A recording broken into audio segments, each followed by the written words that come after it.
So, I heaped praise on the NHL earlier for the slashing.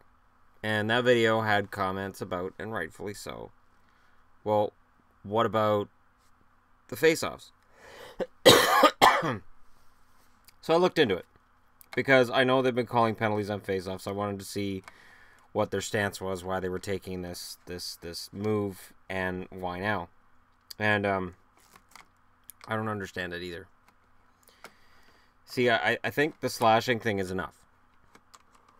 I think you just touch slashing, and if face-offs are an issue, grit your teeth. They're not that big an issue that you need to fix it right now. That can wait for next summer. I think sometimes what happens with the NHL is they try to do too much too soon.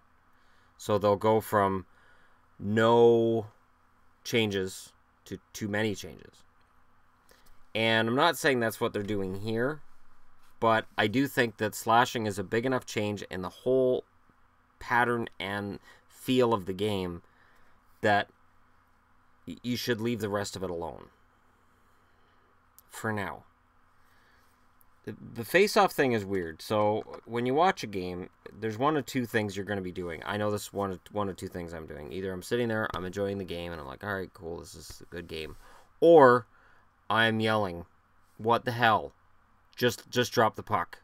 Please drop the puck. Oh my God, he kicked another one out. Now, if two players on the same team get kicked out, that's penalty. Okay? Linesmen have never been ones to be consistent in terms of when they drop the puck. And Don Cherry's been very outspoken, and others have as well. I believe Nick Kiprios and Doug McLean have also made comments about it. And probably Sid Sixero as well, let's be honest. About linesmen kind of grandstanding a little bit.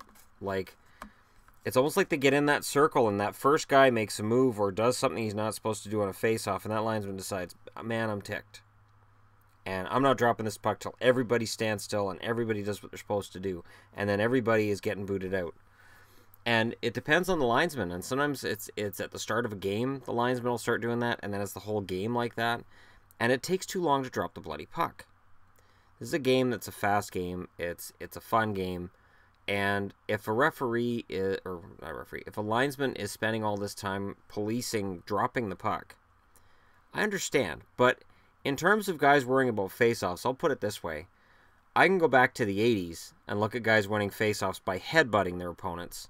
Or I believe it was Joel Otto, who used to be kind of infamous for not just the headbutting, but getting his helmet underneath the field of vision of his opponent as the puck's being dropped, so his opponent can't even see where the puck is, and then he wins. Joel Otto was fantastic on face-offs, and when I see a guy who's got really strong face-off numbers every year, the first thought in my head is, he has to cheat a little bit. And he may not cheat in a nefarious manner. It may not be the kind of thing that you look at and say, oh my God, I can't believe the NHL allows this.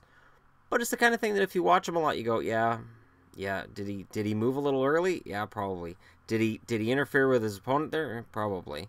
There's some little thing he does so that his numbers stay that good.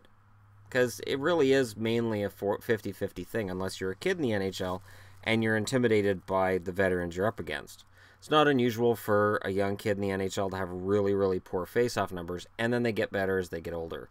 So with experience and with comfort comes better numbers in the face-off circle. But also then there's a little bit of cheating that comes in. I really think the NHL's biting off more than they can chew right now. And I think you stick with the slashing and the face-off thing, just save it. Because when even Brad Marchand's coming out and going, this isn't fair, you got to wonder. You really got to wonder. Because when Marchand's coming out and saying it, there's a problem. Because Marchand loves, controversy and BS and all this. He is not happy about the face-off thing. And Marchand's not a center. So, you got to look at it. You got to look at it in terms of what it does with fans, whether fans hate it or love it. And fans can understand the slashing crackdown. You're always going to have some that disagree.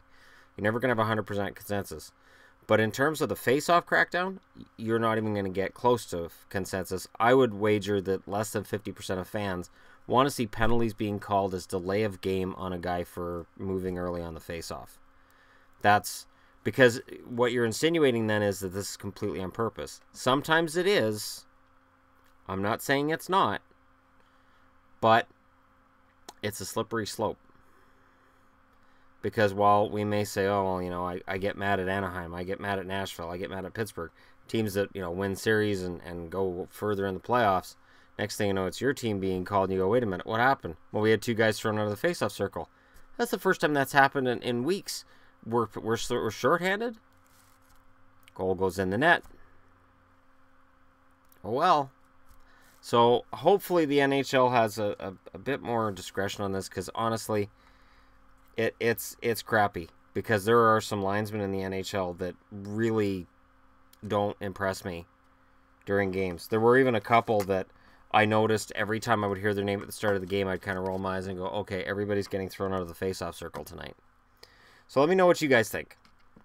Don't forget to hit like and subscribe if you're browsing your way through. Past 18,000 subscribers today.